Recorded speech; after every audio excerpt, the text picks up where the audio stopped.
Chapitre 17 Mémoire d'éléphant. J'avais 2 passeports, un français et un ivoirien. J'ai grandi en France et j'aurais pu représenter l'un ou l'autre de ces pays au niveau national. Plusieurs facteurs ont influencé mon choix. Le premier était que n'ayant pas pu faire partie d'un club école, car je n'étais jamais resté assez longtemps au même endroit, je n'avais jamais été sélectionné pour jouer dans des équipes de France junior, quelle que soit la tranche d'âge. Deuxièmement, Thierry Henry, David Trezeguet et Nicolas Anelka entre autres étaient déjà des membres bien en place de l'équipe nationale. Or, à 20 ans, je n'étais pas le joueur que je suis devenu plus tard, et il n'y avait donc aucune chance qu'on s'intéresse à moi. Enfin, mon oncle avait joué pour l'équipe nationale ivoirienne, et même si j'avais grandi très loin de mon pays natal, j'avais toujours ressenti un lien indéniable avec celui-ci. Et je voulais vraiment perpétuer la tradition familiale et enfiler le maillot des éléphants, comme on surnomme les joueurs de notre équipe.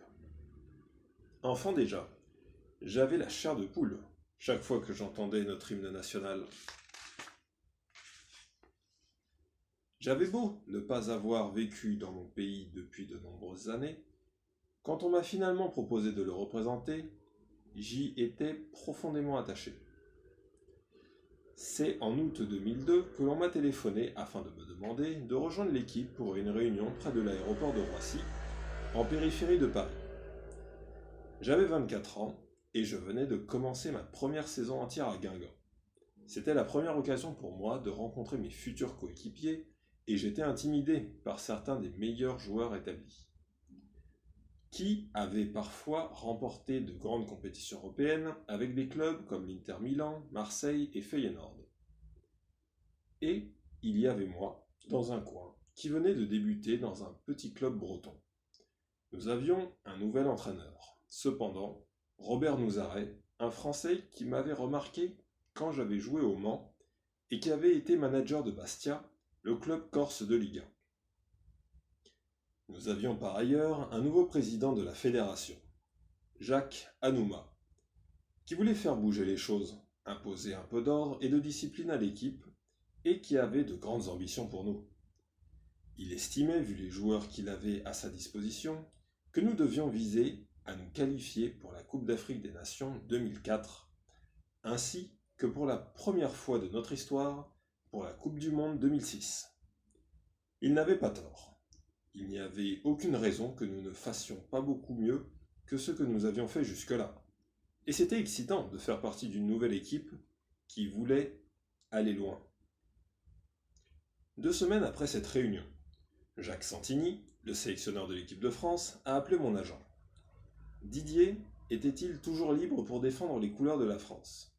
C'était incroyable de recevoir cet appel, je ne m'y attendais pas. Désolé, vous arrivez trop tard, l'a informé mon agent. Cela dit, je suis content que les choses se soient déroulées ainsi, car j'ai pris la bonne décision, et je n'aurais changé d'avis pour rien au monde. Notre première rencontre, un match de qualification pour la Coupe d'Afrique des Nations 2004 contre l'Afrique du Sud, a eu lieu début septembre 2002 à Abidjan. C'était notre dernière chance pour nous qualifier, qui s'est malheureusement conclue par un match nul 0-0.